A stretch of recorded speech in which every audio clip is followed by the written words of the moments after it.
Hello everybody, so I am here with the second video lecture of your chapter Coal and Petroleum. Or in this video we will cover the topic destructive distillation of coal. और इस video में हम topic cover करने वाले हैं definition of destructive distillation, experiment, products which is formed by the destructive distillation of coal and what are the application of their products. Means last video में हमने क्या पढ़ा था, फॉर्मेशन ऑफ कोल पढ़ा है एंड कौन सी टाइप्स होती हैं कोल की वो हमने कवर करा है. बट इन दिस वीडियो हम कोल की डिस्टिलेशन कैसे करवाएंगे थ्रू एक्सपेरिमेंट हम डिस्कस करेंगे.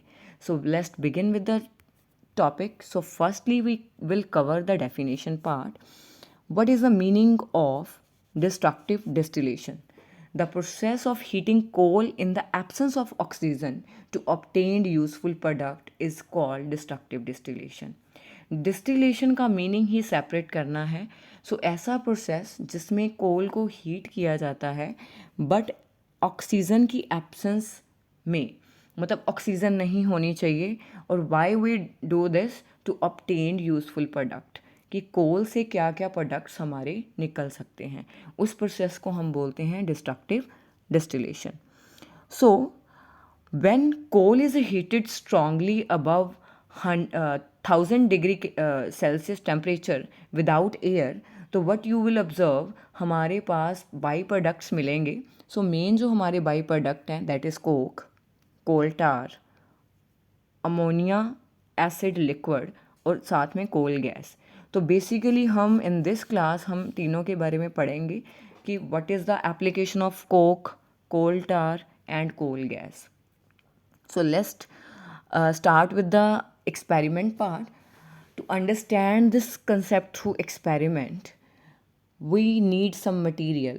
So हमारा objective क्या रहेगा? Destructive distillation, जिसमें first we need 2 hard glass, right? And clamp stand. So here is clamp stand. And next we need a burner, rubber stopper, a piece of coal, water.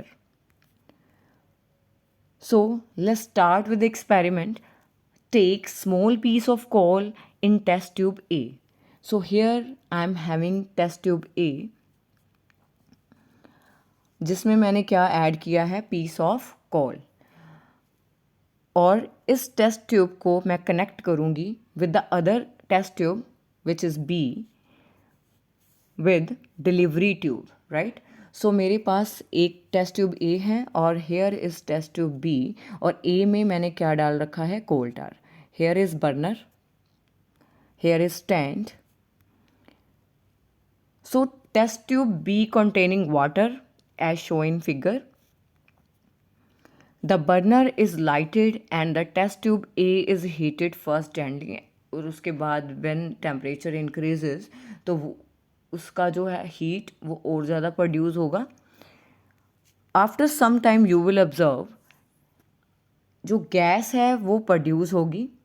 Gas liberate by heating coal pass through the water in test tube B. You will observe black coal tar collected at the bottom of test tube B. तो यहाँ पे आप observe करोगे कि ये जो test tube B है इसमें नीचे की तरफ कोल टार प्रोड्यूस होगा, right? Ammoniacal compound also form which is dissolve in water and form a ammoniacal liquid. Means जब यहाँ पे ये प्रोसेस हो रहा होगा बर्निंग का, तो कुछ कंपाउंड फॉर्म होंगे जो वाटर के साथ मिक्स हो जाएंगे और क्या फॉर्म करेंगे, ammoniacal liquid. Coal gas insoluble in water. जो कोल गैस है वो वाटर में सोल्यूबल नहीं है. तो यहाँ पे अगर आप वॉच कर पा रहे हो तो यहाँ पे एक ट्यूब है जिसका एंड ओपन है. तो जो सारी गैस प्रोड्यूस होगी वो थ्रू दिस एस्केप हो जाएगी, मतलब बाहर निकल जाएगी.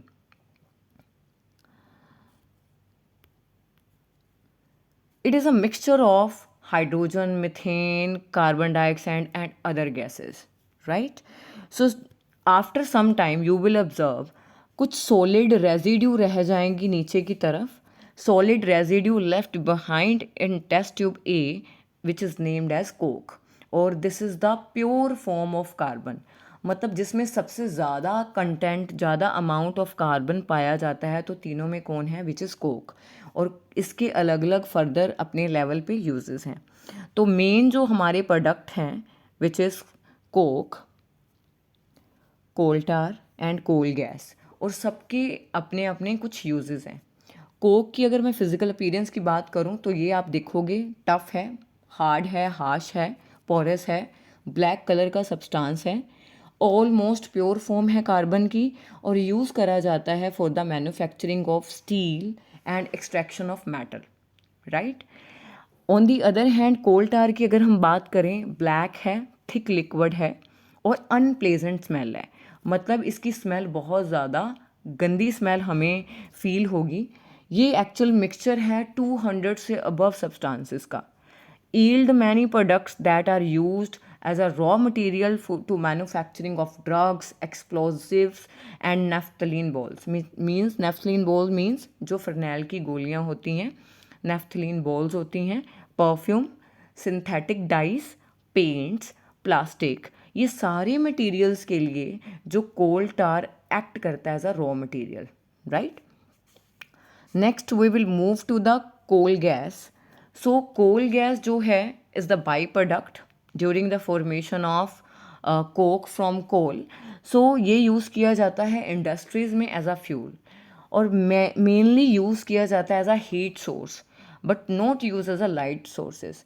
बट एक बार ये एज अ यूज़ किया गया था स्ट्रीट लाइटनिंग के लिए. It was use for this purpose for the first time in the London 1810. बहुत पुरानी बात है ये. And for the first time New York में 1820 में ये यूज़ किया गया था as a street lightning. So these are the main products जो यूज़ करे जाते हैं हमारी एवरीडे लाइफ में, and these are the by products of destructive distillation of coal. I hope ये कंसेप्ट आपको समझ आया होगा. In next video we will continue with the petroleum part. Thank you very much.